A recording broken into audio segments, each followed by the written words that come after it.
कि वहां कोई अन्याय का शिकार नहीं होता था, और यदि किसी को कोई कष्ट होता तो सम्राट को इसकी जानकारी तुरंत मिल जाती थी। सम्राट शत्रुजीत का ये अद्भुत न्याय इसलिए संभव था क्योंकि वे हर रात, जब सारा नगर गहरी नींद में डूबा होता था, अपने राजसी वस्त्र त्याग कर एक साधारण और थके हारे यात्री के वेश में अपने चेहरे पर मिट्टी मलकर चुपचाप महल के पिछले द्वार से नगर की ओर निकल पड़ते थे। वे नगर की गलियों, बाजारों और यहां तक कि सबसे गरीब झुग्गियों में भी घूमते थे।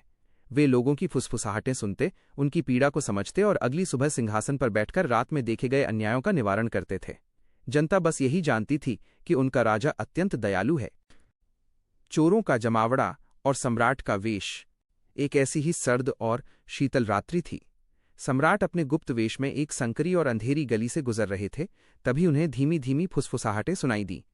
उन्होंने सावधानी से उन ध्वनियों की दिशा में कदम बढ़ाए और देखा कि गली के एक कोने में 4 व्यक्ति बड़े रहस्यमय ढंग से आपस में कुछ चर्चा कर रहे हैं। वे नगर के कुख्यात चोर थे, चमन, रतन, फकीरा और अंगा, जो अपनी अगली और सबसे बड़ी चोरी की योजना बना रहे थे। चमन, जो सबसे चतुर था, फुसफुसाया, इस बार हर कदम सोच समझकर रखना होगा, पिछली बार की चूक नहीं दोहरानी चाहिए। रतन ने चारों ओर देखते हुए कहा, इस बार शहर के सबसे धनी व्यापारी का माल हमारा होगा। ये हमारी आखिरी चोरी होगी, इसके बाद हम चैन से जिएंगे। सम्राट चुपचाप सब सुन रहे थे। उन्हें निश्चय हो गया था कि नगर में फैली चोरियों के पीछे यही गिरोह है। उन्होंने देर न करते हुए अपनी मुद्रा बदली और एक आवारा यात्री की भांति उन चोरों के पास पहुंचे। सम्राट ने खांसते हुए कहा, अरे भाइयों, ये रात के सन्नाटे में किस शिकार की तैयारी हो रही है? अचानक अंधेरे में किसी अनजान की आवाज सुनकर चोर चौंक उठे।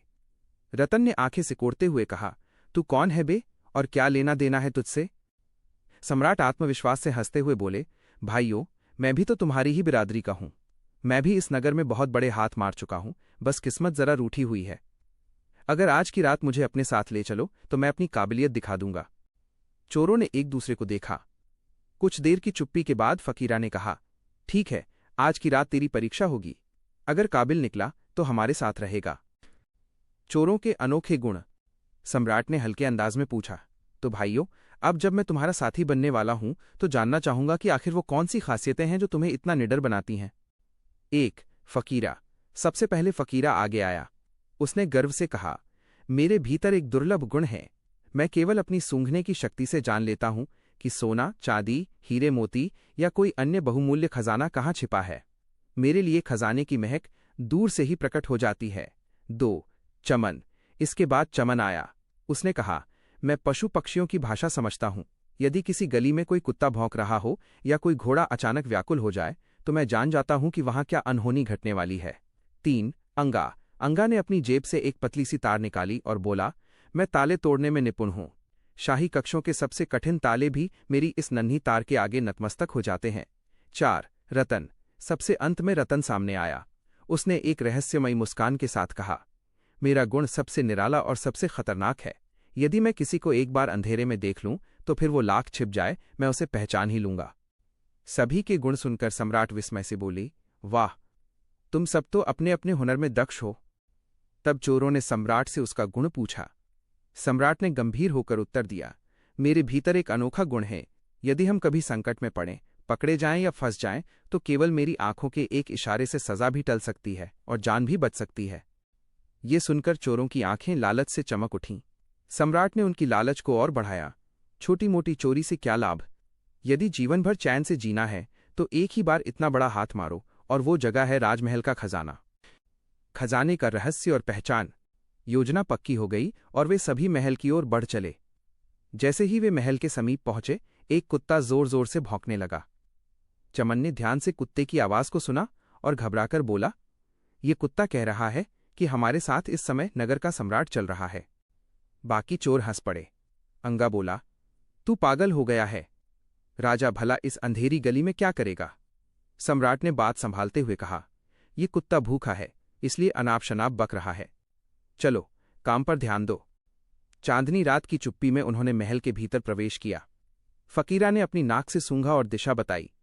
अंगा ने अपनी पतली तार से विशाल ताला एक ही पल में खोल दिया।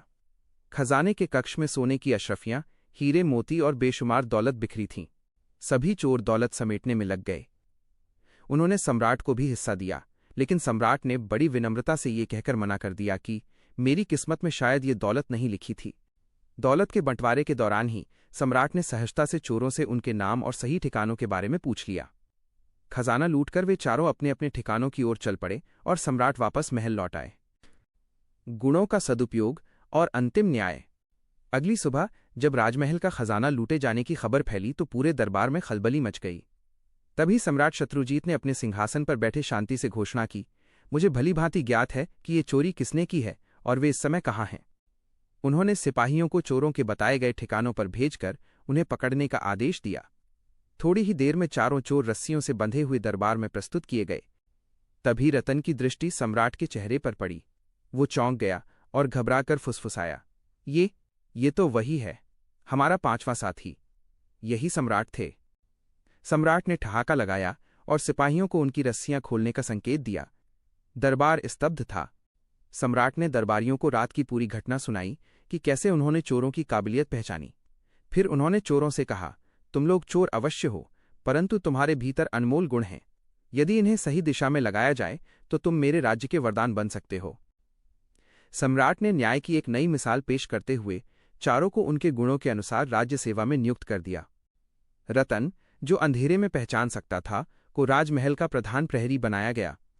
अंगा, जो ताले खोल सकता था, को राजकोष की सुरक्षा का संरक्षक नियुक्त किया गया। चमन, जो पशु भाषा समझता था, को शाही अस्तबल का प्रमुख अधिकारी बनाया गया। फकीरा, जो खजाने की गंध पहचानता था, को राज्य के खोजी दस्ते का प्रमुख बनाया गया। समय के साथ ये चारों पूर्व चोर अपनी काबिलियत से राज्य के सबसे वफादार और योग्य सेवक बन गए। प्रेरणादायक सीख, मोटिवेशनल लेसन। यह कहानी हमें सिखाती है कि मनुष्य की पहचान उसके अतीत से नहीं बल्कि उसके वर्तमान और भविष्य से होती है।